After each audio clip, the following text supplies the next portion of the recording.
Hello guys, তো দেখো সকালবেলা উঠেই কিন্তু কলপারে কিছু বাসনপত্র রেখে দিয়েছি। এগুলো এখন আমি ধুয়ে মেজে নিব। আর তারপরে আমি চলে যাব টিউশন করাতে।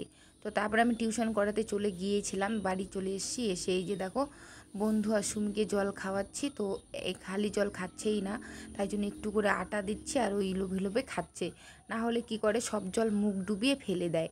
তো এইভাবে জলটা খাইয়ে নিলাম ওদেরকে। আর তারপরে এদিকে চলে আসছে আমাদের বাড়িতে, দেখো কতগুলো আত্মীয়, আমার কাকা কাকি ভাই, তারপরে যে মেসো বোন, ছোট্ট বোন আর একটা মামা মামি, তো সবাই আছে এখানটায়।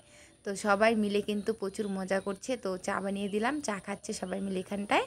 আর মামার এসছে কিন্তু আসাম থেকে। হ্যালো গাইস, শুভ দুপুর।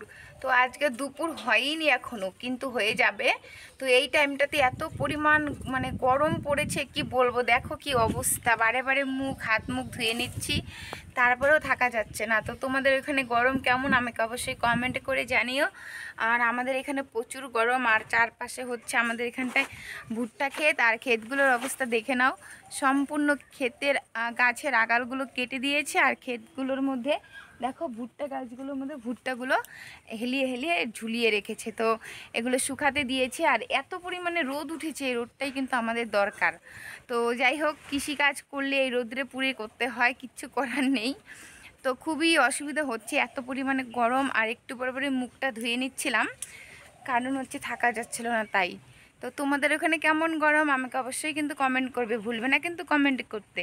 তো তোমরা সবাই আমার ব্লগটি দেখো। আর মাঠের প্রচুর কাজ শুরু হয়ে গেছে আমাদের এখানটায়।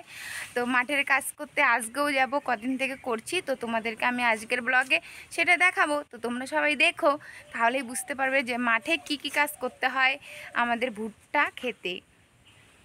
আর তারপরে দুপুরে সমস্ত কাজ করে নিয়ে চান টান করে পুজো দিয়ে নিয়ে খেয়ে দিয়ে চলে আসি বিকালবেলা। দেখো সখী আর সোনারূপাকে নিয়ে একটু মাঠে ঘাস খাওয়াতে। তো এখন তো ভুট্টা ক্ষেতটা ফাঁকা হয়ে গেছে মোটামুটি। তো একটুখানি ঘাস খাইয়ে নিয়ে আমি চলে আসি সোজা ঘর ঝাড়ু দিতে। তো এখানটা হালকা বৃষ্টি হলো, তো বৃষ্টির জন্য আমি এগুলো বাইরে ফেলতে পারছিলাম না, তাই নোংরাগুলো তুলে নিচ্ছি এভাবে, কারণ সামনে একটু জল ছিল তাই জন্য। তো তারপরে এই জলটা কিন্তু আমি দেখো মুছে নিচ্ছি, কারণ এখন মুছে না দিলে এটা শুকাবে না। আর যখনই পা দিবে যে কেউ এসে, তখন কিন্তু পায়ের ছাপগুলো বসে বসে থাকবে আর কেমন সাদা সাদা হয়ে যাবে। তাই জন্য পরিষ্কার করে মুছে নিচ্ছি, সিঁড়িগুলো একটু মুছে নিলাম, তাহলে শুকাতে তাড়াতাড়ি হয়ে যাবে, দেরি হবে না একটুকু। আর এদিকে ছিল আমার এই যে ঘরের সামনে পা মোছার বস্তা, যেটাতে পাটা একটু মুছে ঘরে যাই সবাই। তো এটা ঝেড়ে এনে রেখে দিলাম। তো আমার ঘরের কাজ কমপ্লিট। এখন আমি চলে আসি উঠোন ঝাড়ু দিতে। তো উঠোনটা ঝাড়ু দিচ্ছি, এই যে দেখতে পাচ্ছ সামনে দিয়ে হালকা হালকা জল বেঁধে গেছে, এগুলো ওই যে সঞ্চার সামনে যে জলগুলো থাকে আর কি, তো সেগুলো চালের জল পড়েছে। তো সেখানটায় কিছু কিছু পাতা আটকে গেছে, তো সেগুলোকে আগে আমি ভালো করে সিঁড়ির থেকে নামিয়ে নিচ্ছি। নামিয়ে নিয়ে তারপরে সিঁড়ির নিচেরগুলো সুন্দর করে নিয়ে যাচ্ছি। না হলে আবার যদি বেশি বৃষ্টি হয় তখন তো নেওয়াই যাবে না। এমনিতে আমাদের এখানে কাদো কাদো মাটি, একটু বৃষ্টি হলেই না কাদো হয়ে যায়, আর পিছলে প্রচুর হয়। তো স্লিপ কাটতে হয়, যার জন্য এই জন্য আমি ভাবছি যে একটু কম আছে বৃষ্টিটা, এখন আমি এই উঠোনটা ঝাড়ু দিয়ে নিই।